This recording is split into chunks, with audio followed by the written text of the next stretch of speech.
और अब हम चर्चा की शुरुआत करेंगे और इस चर्चा में शामिल होने के लिए हमारे साथ जुड़ रहे हैं Rice Tech software private limited के managing director doctor Manoj Tiwari ji. Sir, स्वागत आपका, कृपया मंच पर पधारें।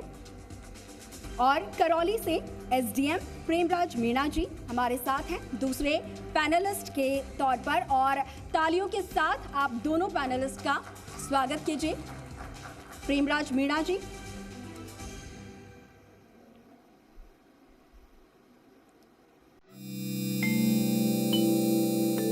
प्रेमराज मीणा जी भी हमारे बीच आ चुके हैं और इनका भी बहुत स्वागत। और अब हम पैनल की शुरुआत करते हैं।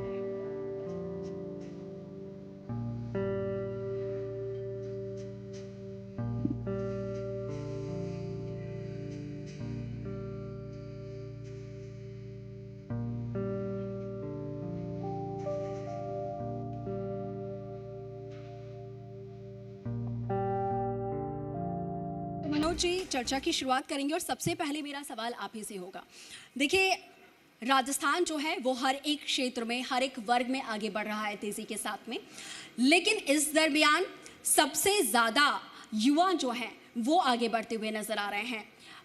रोज़गार सरकार दे रही है, हर साल कोशिश है कि और ज़्यादा हम डिजिट्स बढ़ा सकें, लेकिन आईटी एक ऐसा क्षेत्र है जिसमें सबसे ज़्यादा युवा इंटरेस्टेड हैं इन दिनों में। चाहे आईटी की बात करें, इंटेलिजेंस, आर्टिफिशियल इंटेलिजेंस की बात करें, तो प्रदेश में ऐसी कौन सी प्रमुख परियोजनाएं इस वक्त आईटी के क्षेत्र में चल रही हैं? सर, सबसे पहले इसके बारे में।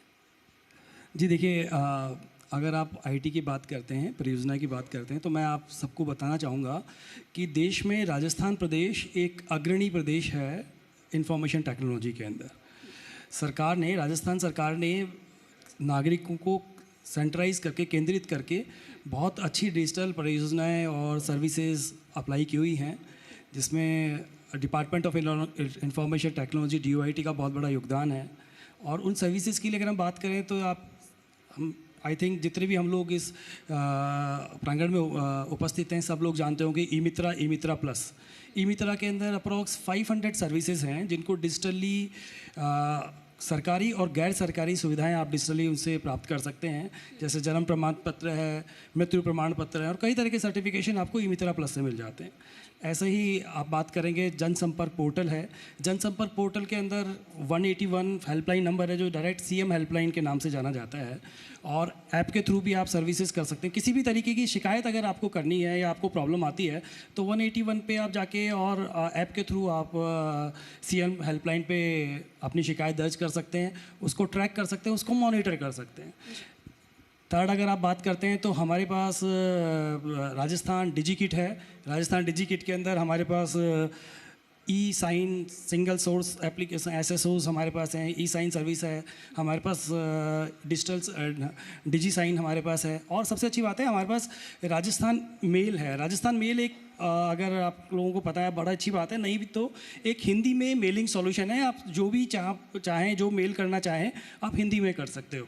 सो वी इंट्रोड्यूस दिस, राजस्थान ने इंट्रोड्यूस किया। इसी के साथ अगर जैसे आपने बताया किसान और अपना एग्रीकल्चर को हम लोग फोकस करते हैं हर समय, तो राजस्थान साथी करके एक हमारे पास ऐप है। राजस्थान साथी के अंदर जो भी सरकार आपको फ्री बीज डिस्ट्रीब्यूट करती है, और जिसे कहते हैं कि उसकी मॉनिटरिंग, कंट्रोलिंग सारी आपको राजस्थान साथी के साथ में मिल जाती है। जी बिल्कुल। ये सर आपने जो अभी इंफॉर्मेशन दी है, ये एक अभिनव पहल के तौर पर आएगी कि आप हिंदी में भी आप मेल कर सकते हैं। बिल्कुल बिल्कुल, ठीक है। प्रेमराज जी, अगला सवाल आपसे होगा। प्रदेश में या फिर क्षेत्र में अगर हम बात करें तो आईटी के योगदान को आप कैसे देखते हैं? आईटी के योगदान की अगर बात करें, मैं करौली डिस्ट्रिक्ट के रेफरेंस में बताऊंगा तो आईटी बेस्ड, हाँ, करौली ज़िला वैसे राजस्थान में एक पिछड़े ज़िले में गिना जाता है, लेकिन जो आईटी का योगदान है, उस आईटी के माध्यम से कई सारी जो सर्विस है उनकी डिलीवरी करौली ज़िले में बेटर हुई है, और उनके माध्यम से आम जन को जो राहत पहुंची है, उससे जनमानस का समय भी बचा है और धन भी बचा है। अगर मैं डिपार्टमेंट वाइज बात करूं तो या पुलिस डिपार्टमेंट हो, प्रशासन डिपार्टमेंट हो, एग्रीकल्चर हो, पंचायती राज डिपार्टमेंट हो, मोस्टली डिपार्टमेंट की मोस्टली सर्विसेज ऑनलाइन पोर्टल पर या ऑनलाइन प्लेटफॉर्म पर आम जन को सुविधाजनक रूप से उपलब्ध है। जैसा कि पैनलिस्ट ने सर ने पहले ही बताया था कि 181 राजस्थान संपर्क या ई गवर्नेंस के माध्यम से अन्य कोई प्लेटफॉर्म है उनके माध्यम से एक और ई फाइल की प्रोसेस भी आजकल हर डिपार्टमेंट में चालू कर दी गई है। तो जो भी कार्य होता है वो ई फाइल के माध्यम से टाइमली और ऊपर उच्च स्तरीय अधिकारियों के मॉनिटरिंग में तय समय पर पूरा होता है। जी बिल्कुल। डॉक्टर मनोज, देखिए इस बार की अगर हम बजट की भी बात करें, राजस्थान बजट 2026-27 की, तो सरकार की कोशिश ये है कि हम रोज़गार तो दे ही रहे हैं, हम सरकारी भर्तियां निकाल रहे हैं, लेकिन हमारे जो युवा हैं वो सिर्फ नौकरी पाने के लिए ही ना बने बल्कि वो नौकरी और ज़्यादा देने वाले बने, यानी कि वो खुद का स्टार्टअप स्टार्ट करें। अब अगर हम स्टार्टअप की बात करें तो सरकार का फोकस उस पर है, लेकिन स्टार्टअप्स को प्रोत्साहन देने के लिए आईटी किस तरीके से हेल्प कर रही है? जहाँ तक आप स्टार्टअप की बात करते हैं तो राजस्थान आई स्टार्ट करके हमारे पास योजना है जिसके अंदर बहुत सारे यंग एंटरप्रेन्योर्स हैं, इन्होंने अपने आप को रजिस्टर्ड करवाया है और सरकार ने बड़ी अच्छी पॉलिसी भी बनाई है उनके लिए कि जो यंग एंटरप्रेन्योर्स हैं और अपना खुद का उद्यम और उद्योग एआई क्षेत्र के अंदर एमएल क्षेत्र में और उसमें डेवलप करना चाहते हैं तो उनको बहुत नॉमिनल उसके ऊपर स्किल सेट के ऊपर एंड सरकार की तरफ से छोटे छोटे प्रोजेक्ट दिए जाते हैं और उनके क्रेडेंशियल्स तैयार किए जाते हैं। उनको और लर्निंग स्किल्स डेवलप करने के लिए I start LMS, I start learning management system बनाया है। उसके थ्रू एंटरप्रेन्योर कोई भी बिजनेसमैन और या जो नया एंटरप्रेन्योरशिप है स्टार्ट कर रहा है वो एआई के क्षेत्र में अपने आप को और एमएल के क्षेत्र के ऊपर अपने ऑनलाइन कोर्सेज भी कर सकता है और अपने आप को स्किल डेवलप कर सकता है अपनी। प्रेमराज जी, करौली की हम बात करते हैं, जैसा कि हम कह रहे हैं कि यहाँ पर बहुत सी संभावनाएं हैं डेवलपमेंट को लेकर, विकास को लेकर, तो अगर हम करौली की ही बात करते हैं तो इस क्षेत्र में आईटी की कितनी संभावनाएं हैं? जो युवा हैं वो कितना ज़्यादा अगर इस क्षेत्र को चुनते हैं, इसमें आगे जाना चाहते हैं, तो क्या कुछ उनके पास विकल्प है? आईटी बेस्ड अगर डेवलपमेंट की बात करें तो पिछड़ापन होना कोई बुरी बात नहीं है। कुछ परिस्थितियां जोग्राफिकल कंडीशन हो सकती है या कुछ और रीजन हो सकते हैं, पर वो एक अपार संभावनाओं के रूप में, अपॉर्चुनिटी के रूप में भी हम देख सकते हैं। अगर हम बात करें आईटी बेस्ड अगर नई तकनीक जो करौली ज़िले को एक नई ऊंचाई पर या शिखर पर ले जा सकती है, तो मेरा ऐसा मानना है कि करौली की जो मेन ऑक्यूपेशन या व्यवसाय है वो कृषि आधारित है या माइंस पे आधारित है। अगर हम एग्रीकल्चर बेस्ड जो प्रोडक्ट है उनको हम आईटी से जोड़ दें और हमारे एग्रीकल्चर या किसान साथी है उनको हम आईटी के माध्यम से रियल टाइम अगर वेदर की इन्फॉर्मेशन पहुंच जाए उनके पास में, कृषि उपज मंडियों के जो भाव है वो उनके पास रियल टाइम पे पहुंच जाए और जो लोकल प्रोडक्ट्स किसान पैदा करता है, जैसे कुछ मिलेट्स का प्रोडक्ट्स यहाँ पे स्पेशली होता है, कई जगह पे आंवला फार्म लगा करके आंवले से बने हुए प्रोडक्ट्स जिसमें आंवला कैंडी या मुरब्बा जैसी चीज़ें भी यहाँ प्रोडक्शन हो रहा है। उन सब चीज़ों को अगर आईटी से जोड़ दे तो एग्रीकल्चर जो सेक्टर है वो काफ़ी ऊपर जा सकता है और जो किसान साथी जो गरीबी से या बेमौसम की वजह से भी कई तरह की परिस्थितियों को झेलता है उनको काफ़ी राहत मिल सकती है।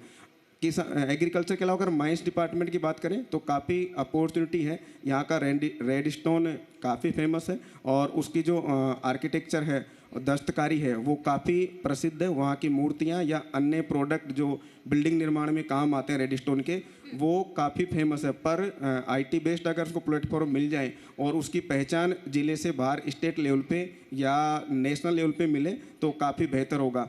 जैसा कि स्टोन मार्ट जयपुर में लगता है तो वहाँ भी यहाँ के रेड स्टोन की स्टॉल लगती है और ऐसी ही एक स्टॉल या पहचान उस करौली के रेड स्टोन को कंटिन्यू मिलती रहे तो यहाँ का जो रेड स्टोन का प्रोडक्शन है वो काफ़ी ऊपर जा करके ज़िले को एक नई पहचान और एक नया आयाम स्थापित करने में काफ़ी मददगार साबित हो सकता है। जी बिल्कुल।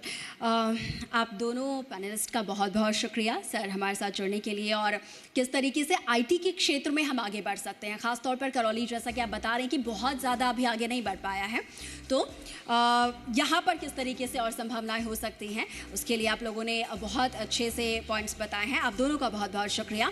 और अब मैं मनीष सर आपसे आग्रह करूँगी कि कृपया मंच पर आए और हमारे जो दोनों पैनलिस्ट हैं आप उन्हें बुके भेज करके उनका धन्यवाद ज्ञापित करें।